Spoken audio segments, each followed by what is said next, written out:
أما بعد فإن خير الحديث كتاب الله وخير الهدي هدي محمد صلى الله عليه وسلم وشر الأمور محدثاتها وكل محدث أعوذ بالله من الشيطان الرجيم بسم الله الرحمن الرحيم حامين والكتاب المبين إنا أنزلناه في ليلة مباركة إنا كنا منذرين فيها يفرق كل أمر حكيم أمرا من عندنا إنا كنا مرسلين رحمة من عندنا إنه هو السميع العليم.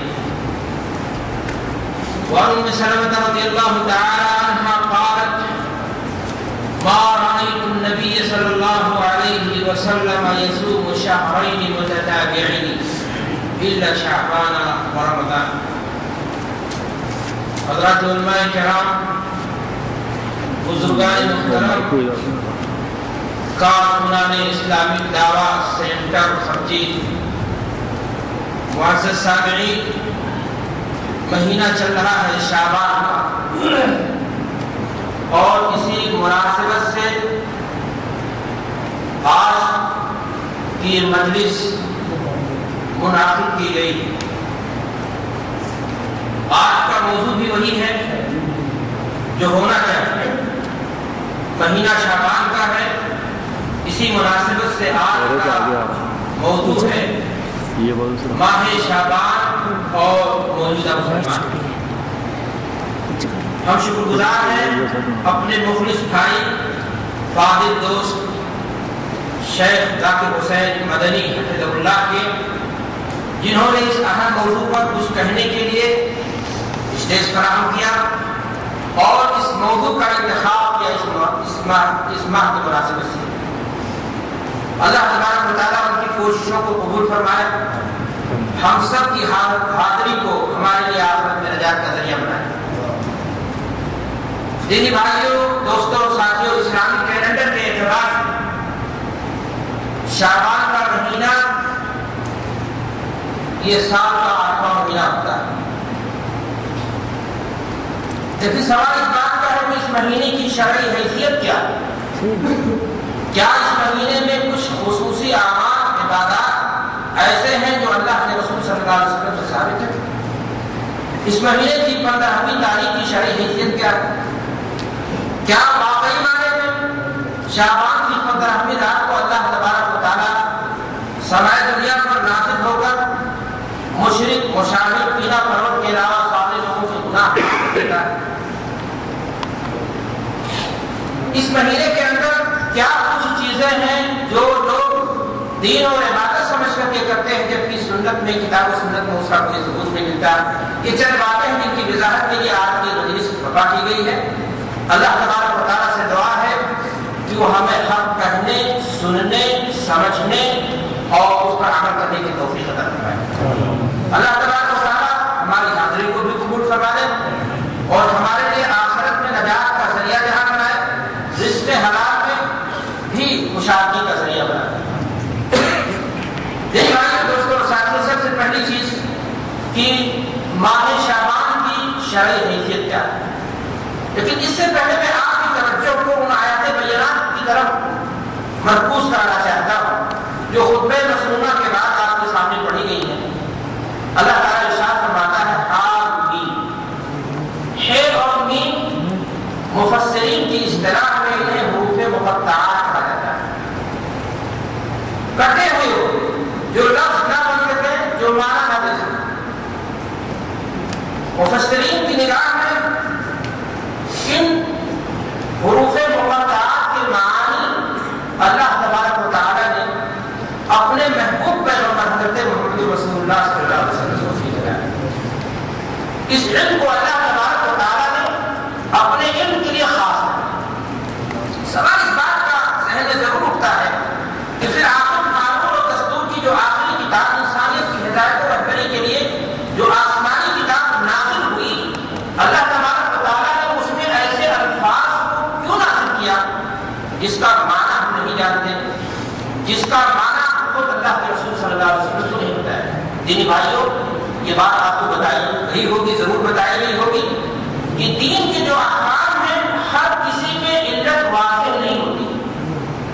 مفسرین نے اپنے طور پر اس کے معانی بیان کرنے کی کوشش کی ہے کہ اللہ تبارک و تعالیٰ نے ہر زمانے میں ہر نبی کو اس کے اپنے زمانے کے اعتبار سے کچھ معجزات سے اللہ تبارک و تعالیٰ نے نوازا تاکہ لوگ دیکھ کر کے ان معجزات کو ان کی نبوت و رسالت پر کیا ہے ایمان ہے. اللہ کے نبی جناب محمد رسول اللہ صلی اللہ علیہ وسلم جس معاشرے کے اندر آئے وہ زبان دانی کا معاشرہ تھا. عرب اپنے آپ کو عرب کہتے تھے, اپنی فصاحت و بلاغت پر انہیں ناز تھا, غرور تھا, گھمنڈ تھا. اس حد تک غرور اور گھمنڈ تھا کہ دنیا کو واجب ہو.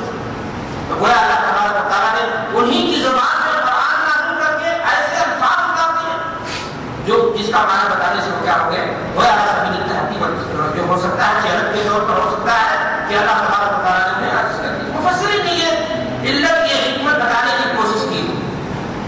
میرے بھائیوں اور دوستوں, آگے اللہ تبارک و تعالیٰ ارشاد فرماتا ہے والکتاب المبین, قسم ہے اس کتاب کی جو واضح ہے اپنے نزول کے اعتبار سے. نزل به الروح الامین علی قلبک لتکون من المنذرین, کہ اس قرآن کو لے کر کے روح الامین اللہ کے پاس سے جناب محمد عربی صلی اللہ علیہ وسلم کے قلب اطہر پہ نازل کیا.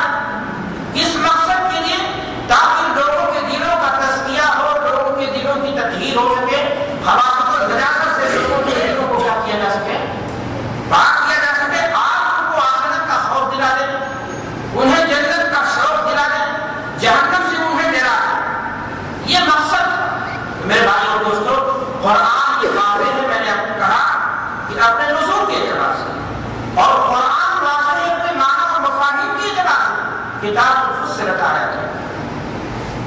قرآن عربی غیر ذی عوج, کہ فصیح عربی زبان ہے, اس کے اندر کوئی ٹیڑھ نہیں.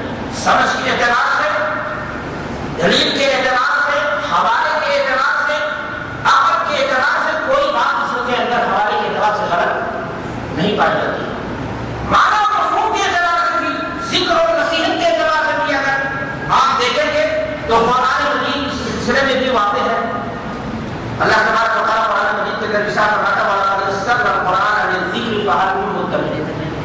قرآن مجید کو اگر تلاوت کے اعتبار سے دیکھا جائے, حفظ کے اعتبار سے دیکھا جائے, پڑھنے کے اعتبار سے دیکھا جائے, تو اس اعتبار سے بھی بہت آسان. چنانچہ تجربہ یہ بتاتا ہے, مشاہدات کے ہمارے سامنے ہے کہ دنیا کے اندر کوئی ایسی کتاب نہیں جس کتاب کے حافظ اتنے بڑے پیمانے پر پائے جاتے ہیں. چھوٹا سا بچہ ہے, 10 سال کی عمر ہوتی ہے, لیکن بحمد اللہ تعالیٰ اللہ نے اس کتاب کے اندر اس لیے آسانی پیدا کی ہے کہ وہ 2 سال کے اندر, 1 سال کے اندر حسب صلاحیت بچہ اس قرآن کو اپنے سینے کے اندر کیا کر لیتا ہے, محفوظ کر لیتا ہے. میرے بھائیوں اور دوستوں, یہ کتاب تلاوت کے اعتبار سے بھی بڑی بات ہے. آنے والا مہینہ رمضان کا ہے اور رمضان کی آمد ہے.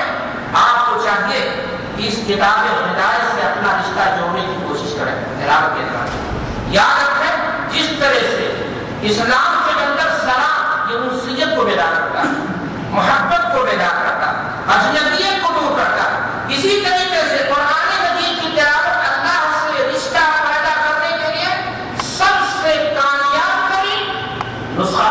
ایک مومن اگر اپنے نفس کی تطہیر چاہتا ہے, اپنے نفس کی پاکیزگی چاہتا ہے, تو اسے چاہیے کہ قرآن مجید کی تلاوت سے اپنے آپ کو جوڑے. اللہ تعالیٰ قرآن میں فرماتا ہے محمد اللہ علیہ وسلم رسولہ یتلو علیہم آیات